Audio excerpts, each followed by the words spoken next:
so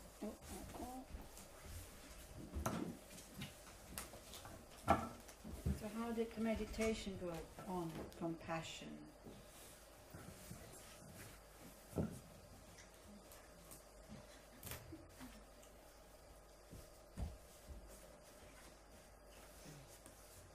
No opinion. It's good. You're all equanimous. We can all go home. It went well, okay. It didn't go well, also okay. So I felt something softening. yeah, I felt something softening. I don't know. Did you like, this really staying there and going to the pain and saying, "I know you're suffering." Did something happen? Huh? Relief, yeah. Finally somebody's listening. Finally she's listening. Finally she's recognizing. Yeah. This is what suffering needs. It needs to be heard. So we very often immediately we jump into action and we want to do something, whatever. All we have to do, the same way as you were there now in the meditation with your own pain, just to be there. And just to feel that the loving and compassionate presence. And we all know how that feels when you have people coming to visit you when you're not so well, and they have no own agenda, and they just listen to you when you talk. I don't know if you've ever encountered such people. You feel it. You feel okay because you feel listened to. We totally underestimate the power of somebody listening with an open heart. Because very often when people tell us what's wrong with them, we're already thinking about what we could tell them, and we're not really listening anymore. So it's good to, from time to time, just to go inside and say, yeah, I know you're suffering. Yeah, and especially if you practice all these things, then you know the cause for your suffering. So there's no need to be depressed, because you know that you can change it, and that's what you are about to do. Then very often it is said your life becomes quite happy if you find meaning in your life. Yeah, like so many beings, they just run and do and run and they just do it because everybody else is doing it, and never really stop and never really question. But what is really important for me? This we do because we don't think about death. Yeah, it's a very important question that we have to ask us. Priorities in life we start to put when we understand that we are dieable, that we will die at one point, that we're mortal. Yeah, when that doctor, you get a certificate from a doctor with the stamp almost, kind of, oh sorry, can't help you. You have 2 months to live. Sometimes these people come to see me, of course, wanting special attention, as if they're the only ones who are dying. I can see that we use, now I'm special, now because I know when I die. And then, if I feel that they're strong enough, but most of them are not strong enough, I say, wow, you're really lucky, because you know that you still live 2 months. I don't know if I'm still alive tonight, if we are kind of realistic, yeah. So they totally count on these 2 months, but they can die of an accident. Yeah, but we don't realize that, and we only realize our mortality when sometimes when somebody around us dies who is the same age, then also the shock is very, very big, and sometimes when we get or when we feel something, always. Have you ever felt lumps in your body? What's the first thought? Cancer.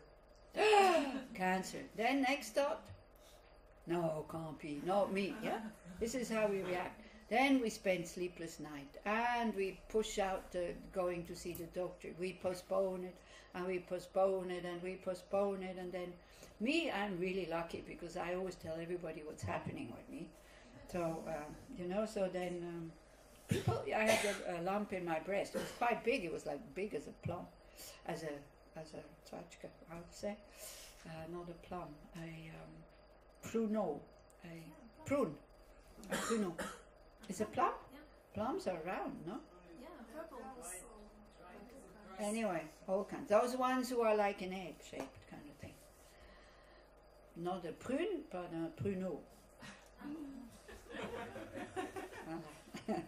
So of course I spent totally, in India, no health insurance. It's like, spent sleepless night, and then I told everybody, and many women my age said, oh yeah, I had this as well. Most of the time it's not malignant. So I went to see, that's a good thing. I went to see Lama first. I went to see Vibhu Rinpoche, and he said, you cancer? I don't think so. But if ever you go to Delhi, have it checked. So I wasn't planning to go to Delhi. I went to Bodh Gaya first. So 3 or 4 months later, I go to a gynecologist in Delhi, and she feels this thing, and she said, how long have you had that? I said, yeah, I can't remember. Few weeks maybe. Because you can't tell them that you had it for so long. They're in total shock.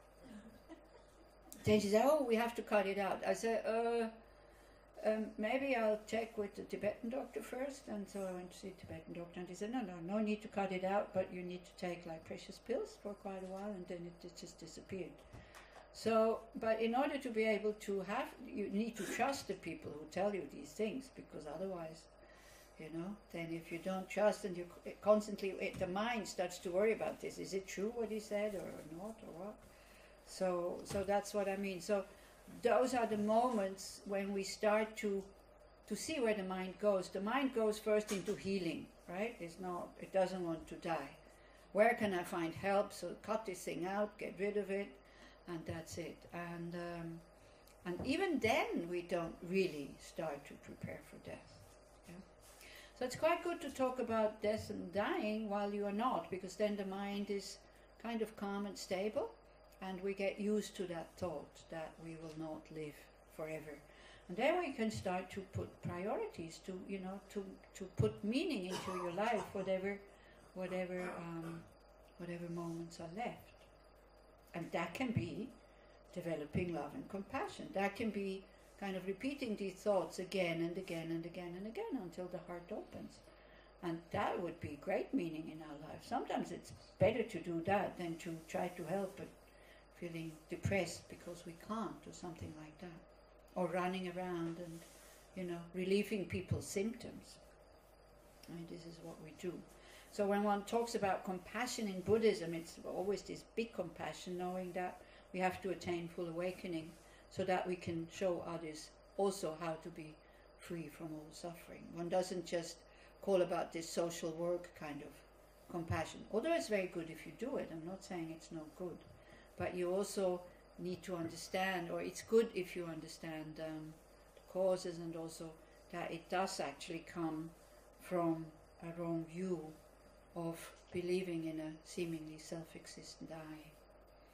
Yeah, because then we see it like if we would be fully awakened, and you see somebody who is being aggressed in a very bad way, that would evoke compassion in your mind, like the wish to be able to stop it, the wish to be able to protect the person who is being aggressed and the aggressor. In us, unenlightened beings, it creates aggression against the aggressor. Maybe pity or compassion for the victim. But very often we're not able to stop aggression. So then what we do, we just get angry, and we think that's good enough, and then we sit with that anger. And usually it's the people around us who get it, or we ourselves. So when you see actions that you think are not good, or like not helpful, or not meaningful, then you try to separate the action from the person. That you see we start to try to see the reasons why this is happening. And very often it's unhappy minds, not just very often, always. It is unhappy minds, or happy minds, but filled with wrong views. Being manipulated. Thinking that killing somebody is a good thing. Killing for ideology. I mean, how more wrong can you be, and killing at random whoever is in your way, you just kill. So it's not even aggression there, it's really, really, the root there also is like wrong views. And not seeing how, I'm talking about terrorists here, not seeing how it harms their own society. Yeah? Like that everybody else then gets put into the same pot. And so, but they're convinced that they're doing a good thing because they have made these wrong views their right views. Yeah? A lot of suffering comes from that. So when we see it, instead of getting angry at them, we can see how confused they are. And also to understand that if we would have been in the same condition, same situation, we go, no, I would never do that. I don't know. I'm not sure. It's very nice to be polite and humble and ethical when the food arrives and you have a bed to sleep in and you have a heating to put on or an air condition when it's too hot or whatever, when you have a government who looks after you, when you have a medical system. It should be easy to be ethical, but still then we don't succeed. Can you imagine what happens when we have to fight for these things? So then if the mind is really developed while we are well, when we develop the mind while we are well, then we can think maybe it will still hold, that I'm able to even give up my life. Yeah? My life is the most precious thing. My life is much more important than Inbal's life. When I think like that, I don't even see she's a mother, she has small children, so if it's between me and her, it should be me who says, okay, goodbye, I'm going. Yeah, because I'm totally insignificant, whereas nobody is dependent on me, whereas she has small children. So that would be a very open heart who says, I gladly, if we have to make a choice who survives, I gladly go. Yeah. But those are very, very realized minds. And then, of course, in Buddhism, it's okay. You don't have to be afraid that, if you die with such an attitude, wow, you will die very peacefully. Giving your life for the life of somebody else. Wow, that'd be great. If you don't believe in rebirth, well, then again, once life is finished, it's finished. There's nobody there to experience that it's finished and to be sad that it's finished. So, if you really believe that nothing continues after when you die, when you stop breathing, actually you shouldn't be afraid of death. Why? Of course, if you have people that you have to look after, then yes, but if they're grown up, why be afraid of death? You have to ask yourself, why be afraid of death? Because you could think, well, I haven't really experienced all the pleasures yet that I wanted to experience, but then again, there's nobody there to be sad about this. So, it's okay. I haven't done the things I wanted to do, it's okay. Nobody there to experience it. If you don't believe that something continues, so why be sad? Yeah. So it's kind of contradicting this whole thing. Being afraid of death and not believing that something continues. Yeah. Somebody at one point said, well, I'm afraid of the void. I said, well, but who is afraid of the void? If nothing continues, who is afraid of the void? That nobody, or nobody's there anymore. So it's very good. Spiritual practice also kind of encourages us to question the views that we have, like how we react emotionally to things. I know it might sound very cruel, but death is it's a natural law. If you are born, you have to die. And we're trying to go against it. It's like, going against gravity, and every time again trying to make life longer. I remember in Denmark, maybe 20 years ago, I talked to an Indian professor who was working in Denmark on a project, how to overcome death, the death of the body. And he said, we cannot see the cause for the cells not reproducing themselves anymore. We don't understand why all of a sudden they stop reproducing themselves. I said, well, karma. He say, yeah, I know, but he's Indian. I know, but I can't use that in science. I need to have something seeable. I need to have something that you can point out to. Also, by the way, with mindfulness and loving kindness, very often one thinks that if you practice mindfulness, just concentration, that it's enough then to have a kind and loving heart. It is not. And this is what science now kind of came up with in the Max Planck Institute in Germany. They find out that if you do not at the same time also have these thoughts, may all beings be happy, free from and all this, because they kind of put these things and then they see which areas light up in the brain. So they had different groups who would do mindfulness, of course, both groups, but one group who would do also this, what we're doing here, and the other group just concentration. So I said concentration area for both groups developed, increased. But for the group who didn't do loving kindness, nothing changed in the area where that usually lights up when there's compassion and loving kindness coming. So this is why sometimes our teachers also, not that they warn people, but they say, mindfulness just for the sake of mindfulness, not enough. You should at least, the smallest intention for mindfulness should not be my own happiness or whatever, but at least to make others happy, or even better, so I can stop harming others. That you have shamatha, you have a concentrated mind, so that it gives you this, so you can make these steps, of pausing, taking a step back, looking, applying antidotes, changing perspective, and then finally see the nature of your emotions. Yeah. At least that, so we can stay, hey, stop, when we feel that the emotions are kind of again guiding us into a way where we don't really want to go. Okay? The benefit of a good heart, is it maybe now a little bit more feelable? Stupid word. But more, let's say, did you come a bit closer to that? Does it feel more a good thing to do, a good thing to develop, something that, as I said, meaning in life, to generate a good heart? Would that give meaning to your life when you just go into that direction, opening up my heart? Yeah.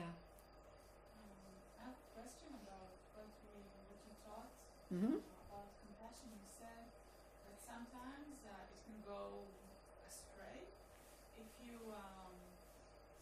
actually identify too much with the person that you have compassion for, and then the suffering is about you, not about the other person. So you were talking a bit about like the antidotes for that, but can you elaborate a bit more on that? Yeah, to notice when your mind goes back here, instead of being with the other person, when here it's not open anymore. Yeah, and especially that responsibility that we instantly take, that I have to be the one being able to help the person. Yeah. And to treat it, when they say you should treat other people's suffering as if it's your own, meaning having the wish for the person to be free from suffering, but when it's not possible to do anything, to accept. And this is what we cannot. Sometimes with the suffering of others, there's no way we can accept it. It becomes obsessive, this whole thing. Whereas with our own suffering, we move on. We forget about it. Yeah, is that more clear? Not to go into that emotion, and to really see when you can make a step out of it, to really see that why am I feeling so strongly now? Yeah. It is possible that you see somebody that you're not connected to and you feel exactly the same pain, but you move away from that person. That's it. Whereas if it's somebody that where it's this attached love, then you kind of take this with you forever and ever, as long as the person suffers. This is what I meant a little bit with not taking on the suffering of the other. Letting it touch you, that yes, but don't make it your own. Yeah. So it's not easy. This is, I mean, I can talk about these things, but then when we try to do it, then we see how difficult it is to separate that. Yeah. And when I talk about attached love, it's normal for us to have it. It's okay. Yeah. This is why families work. If we don't have it, it wouldn't work. Yeah. If you just always go to the child that needs the most attention now, your children will become very insecure and say, hey, what is my mother doing here? But it doesn't mean that you should have a closed heart towards the other children, but these are my children, so therefore they have to come first. Do you understand? Yeah, it's very important also. Because I know children of priests, Protestant priests, for example, who hate the profession of their father because he was always there for others, but never for us. So if you think you want to become a bodhisattva and have an open heart to all beings, don't have children. Yeah, then you can give your attention and don't have relationships also, don't have families. This is why Buddhist monks and nuns are asked not to have families, so that they are available for all beings. Because otherwise it's not fair. Yeah? I'm not saying you should be celibate or whatever, but the Buddha really, he said, you can be a lay practitioner, that's fine, you can practice exactly the same things, but then don't become a monk or a nun, meaning leaving home. Yeah? But stay home and be a householder and have children, that's fine. You can practice the same, but if you want to give a lot of time to your practice, then it's better not to have a family, your own family, be a father or a mother. Because also your mind will not be totally in the practice. Do you have other questions? Or comments? Yes. It's morning. You talked a little bit about the ultimate level and the relative level. Yeah. And as far as I understand that, the challenge is more the ultimate level. That's what I think. The and challenge. my question is, in our practice, should we concentrate more on directly on the ultimate level, or should we concentrate more on the relative level in order to arrive to the ultimate? Yeah. Yeah. Well, there's no definite order how to do this. They say for the people who are very sharp, they can start with emptiness and with this ultimate level to see the absence of inherent existence in things. Like when you I don't know. You have a pen. Pen. Yeah, thanks. There's one that cannot be taken. Oh yeah. It's like when we look at this, with objects it's quite understandable. Its conventional level is it exists as in this country. Exactly. So already that. The pen exists as a pen for English-speaking people, or if you try to make me understand what this is. Yeah. So already it is not a real pen, because otherwise real means it has to be itself. That means from this side there should be something coming that says pen. From this side, nothing coming that says pen. Okay? But its conventional existence, yes, it is something that we call a pen, that can be called a pen by consensus. We need to be, otherwise we can call anything anything. It's an agreement, kind of that in English this is called a pen. It has the ability to write, and that's its function. So the pen comes into existence when the parts and particles are together, when it has a name and when a mind labels it. So it's dependent on its parts and particles, on the name, and also on a mind perceiving it as pen. Yeah, if I've never seen such a thing, and I don't know how to write. I never used to write, and you know my ear is itching, so I use it as an ear scratcher. Or it's dirty, then maybe I go in and yeah. So again, this is why it cannot be a real pen. It only becomes a pen when we call it a pen. Now, that's its conventional existence. It's a dependent arising. It's depending on parts and particles, them coming together, a label that we give it, and then a mind who perceives it as pen. Then it can perform the function of writing. It's a dependently arisen pen. Okay? But now when we see it like this, we think it's a real pen. And we kind of spread some kind of penness into all the particles. Now, if the pen would be real, independent of, real means independent existence, autonomous existence. That means real, true existence, real existence. So, but if I look for the pen, if I'm trying to find it, wherever I point, the mind goes, or we say, I know this is not the pen, okay? So I can take this thing apart, and Inbal is my witness, I don't take one atom away from it. So before it was a pen, now even though nothing has left, everything is still there, that before made pen,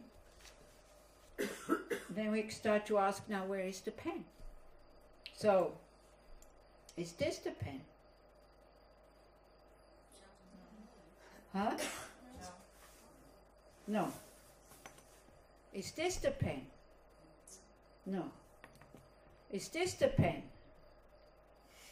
No. Is this the pen? Some people kind of go like this. I tell you, if I go into a shop in India and I say to a Kashmiri, okay, and I say I would like a pen, and he brings me this thing, how would I react? Outraged. This is not a pen. What are you trying to sell me? Yeah. So when does the pen? So again, about the ultimate level, the absence of real pen into the parts, in the parts. Yeah. So when we talk about emptiness, these parts are empty of being a really existing, autonomous pen existing from its own side. That is the ultimate level. We cannot find anything in these parts that is pen, not one atom. So how can it be a real pen? Now again, when I explain it with this, you say, yeah, of course I know that. No, we don't know it, because if you would see your car as parts and particles, and somebody makes a bump into it, it's no problem. Now if your car is old, it's also not a problem, but if your car is new. This is why I always say, in a new car, it's only the first bump that is a problem. The rest, it doesn't matter so much. So before you drive out of the garage, if you just paid a lot of money for this new car, make a bump. So you don't need to become angry when somebody else makes a bump. But when you see this new car, you have the illusion that you will drive it forever and ever and ever, and it will go to the car graveyard without any bumps. This is the oh look, now it doesn't function anymore. This is the illusion of real existence. So when they talk about, maybe like this. Yeah. So when they talk about emptiness, this is what we're looking for. When we're trying to understand the ultimate level, we're not trying to find a dependently arisen pen. We're trying to find a really existing pen. That's what we're trying to find. All we're left to it is like emptiness, nothing, a lack, an absence. So when we go, so this is with objects, it's kind of more or less understandable. I'm not sure if those who hear it for the first time. Yeah? The mind projects, the mind adds something to these parts which is not there. And now with science, I mean, now I have great help, because whatever science says is true anyway, even though at one point they said that the earth is flat, and has changed its kind of views, I don't know how many times since 2,600 years. But still it's science, so therefore it's very reliable. It is reliable as long as nobody else comes along and proves something different and something else. But now science says that also if you look for objective existence, you can't find anything. You only find possibilities. When they talk about quantum physics, it's not that I understand much of this, but this I understood. I thought, yeah, that's a good view. You try to find something, you can't find anything. You find possibilities. And the eye is the same? Exactly. Good question. Now, you point to your throat. Is your eye there? Every place. Okay, if it's every place, then it's the same thing. If we think it's every place, then it's kind of, instead of putting a penness in all these parts, which it's not there, there's no penness in the parts, because people say when it comes together then it is a pen. Well, if there's no penness anywhere, it cannot also be there all of a sudden, it cannot jump in when it comes together. That is the confused mind who projects this penness, we spread it over the parts. So then we spread the I-ness over all the parts. But then we have a body and we have a mind, okay? Yeah? So how many, if we wouldn't have that conversation now, and I would ask you how many eyes, or not these eyes, yeah? How many eyes of me's, self, how many do you have? What would you answer? One. Yeah, who said many? Okay. What is your name? Raz. Okay, Raz. If I call your name, you react. Which of your eyes is reacting? Are you asking me, which eye do you want? Yeah? No, if somebody hurts you, okay? Like, as I said I think I said it this morning, if the eye that has been hurt 20 years ago is definitely not the same eye anymore, but it feels the same. This is why we hold on to these things. We project permanence into this eye. Now, Buddhism would not say we have many, but Buddhism would say we have none. That's much easier. But we have mind states, mental states. So to these mental states, we add an I that possesses these mental states. But there's nobody there findable who is angry. There is just anger, or there is love. But then this I that we add to these emotional states, it always feels the same. So that is the absurdity of the whole thing. An angry I cannot feel the same as a spacious I or a loving I. It's impossible. But it feels like this. It feels as if inside this combination of body and mind, there is a third entity that is findable. Now with the pen, we understand very quickly that there's no findable pen. With the I, the problem is that it feels as if it's there, especially when we have negative emotions.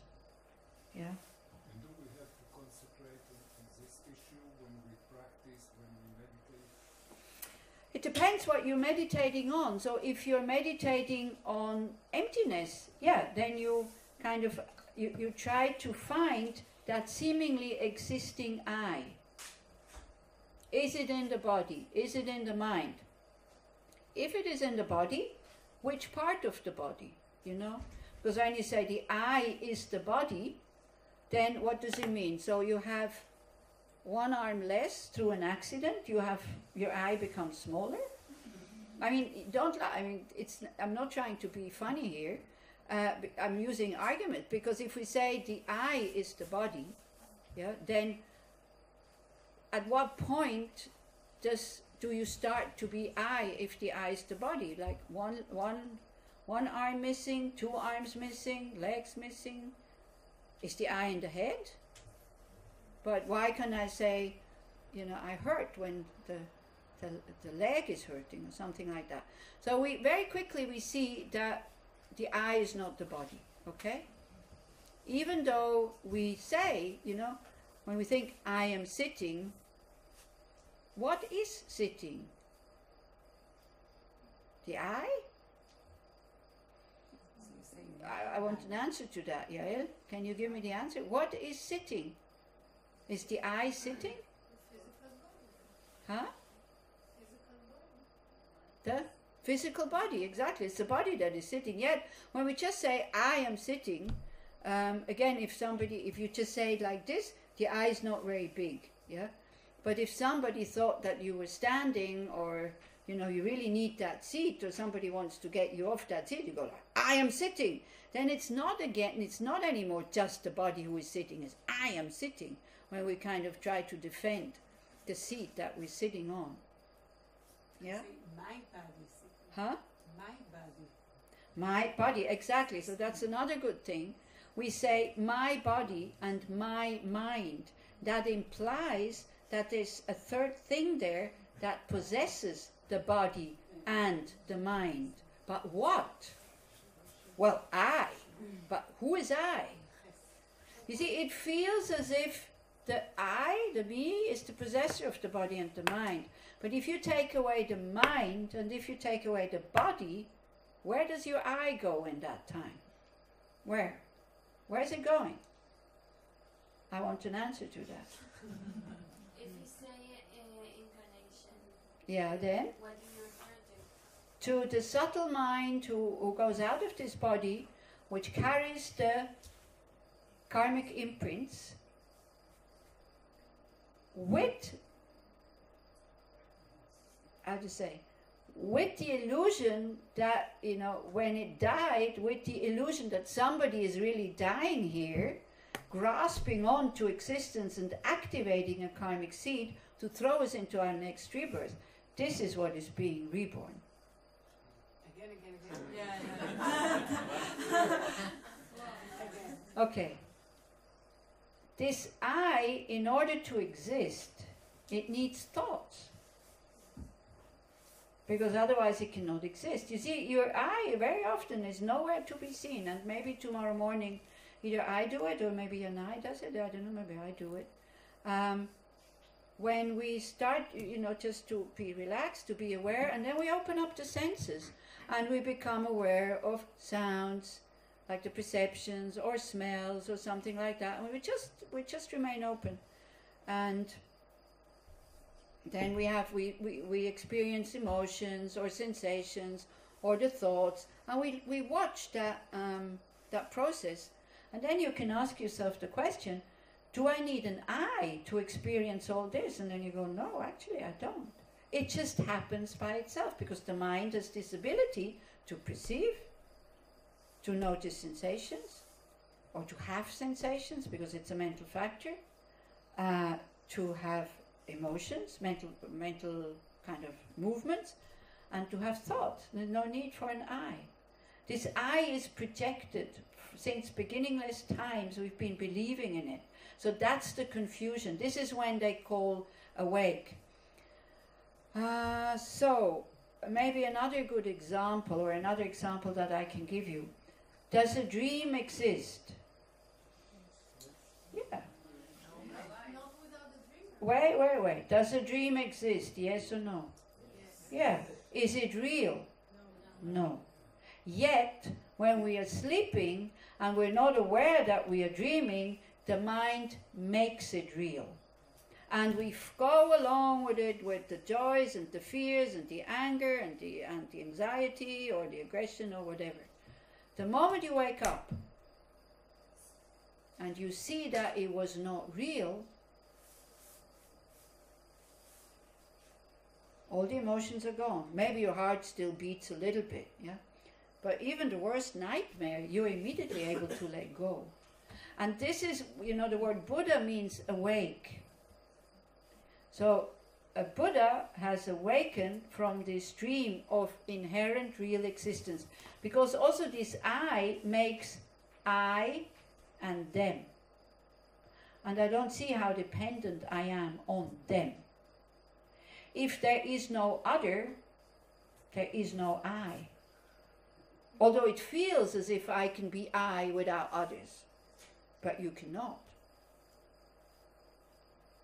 You see, everything is dependent on something, but what things are empty of is a real independent existence. That is lacking. That is the emptiness of it. And for that you need to hear quite a lot of teachings from better teachers than me, that's for sure, and then to reflect on it, to observe, and then to meditate on it. Because this illusion will only go away when we have a direct experience of absence of I, or me, or self, like a separate third entity, I, me, or self. And for that you need shamatha, of course. And I heard, like I watched some of Glenn's teaching. So he said, first you cultivate awareness, or mindfulness, smriti, and then you apply it with special insight or deep seeing, whatever you want to call vipassana. Yeah? If you try to see deeply with an agitated mind, you will not see what is there. So our mind, when it's really calm, is like a mountain lake that is calm. You know, there are some lakes in Lake Matheson in New Zealand that if you look at postcards, you don't know which is up and which is down. They reflect so exactly what is there because they're so calm. That would be the nature of our mind. But when it's agitated, you know, we cannot see the ground, and the picture that it paints, or the reflection that we see, is not according to reality. So when we perceive, we're not really seeing what is there. We're kind of always only with the reflection, and that reflection is very much dependent on our mind state. When you are happy, the world looks wonderful. When you are unhappy, the world looks terrible. But it's the same world. You know, somebody sees a situation, the same situation, as really, wow, what a gift, what an opportunity to grow or to practice patience. Somebody else sees it as terrible and, you know, cannot be with it, cannot live with it. Okay? So whether you want to do emptiness first or after, I did start with the 2 levels of existence because that's what the Dalai Lama is doing all the time. He said, if you want to become a Buddhist, this is how you start, at least intellectually, knowing that there are 2 levels. There is 2 levels to this pen. Its nature, which is empty of real pen, but then its existence, its relative existence, which is, parts and particles coming together and being able to perform a function. Yeah. And this pen is of absolutely no interest to me as long as I don't call it my pen. Somebody takes it, it's okay. The moment I think this pen is mine for me to use and I'm looking for it and it's not here anymore, there's a problem.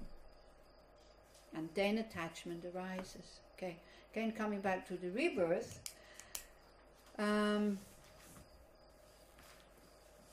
this I or me, as I said, needs thoughts. So at the moment of death, everything changes. The whole reality changes.